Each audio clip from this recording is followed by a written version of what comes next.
মাননীয় ট্রাইব্যুনাল আজকে জিয়াউল হাসানের বিরুদ্ধে 3টি অভিযোগ গঠন করেছে।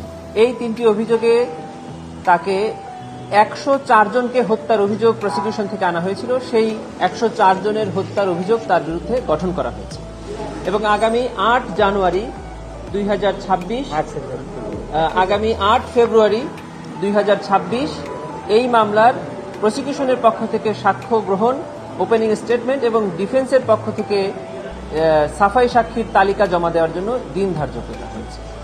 এখানে আরও কিছু মামলা আজকে ছিল, সেটা হলো যে টিএফআই সেলে সংগঠিত যে ইনফোর্স ডিসঅ্যাপিয়ারেন্স এবং মানবতা বিরোধী অপরাধের অভিযোগে যে মামলাটি ট্রাইব্যুনালে চলছে, সেই মামলায় একজন আসামির পক্ষ থেকে জামিন প্রার্থনা করা হয়েছিল।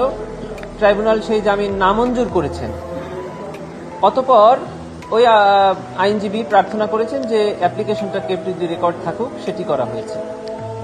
ওখানে ওনারা আরেকটি আবেদন করেছিলেন যে এই ঘটনাস্থল অর্থাৎ টিএফআই সেল ভিজিট করার জন্য, সেখানে আসামি পক্ষের আইনজীবীরা সেটা ভিজিট করতে চান।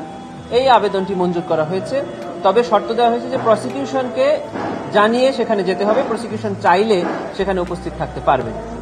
ওনারা আরেকটি আবেদন করেছিলেন যে র্যাবের পক্ষ থেকে কিছু ডকুমেন্টস ওনারা চেয়েছেন, ট্রাইব্যুনাল এটি মঞ্জুর করেননি। আগামী সানডেতে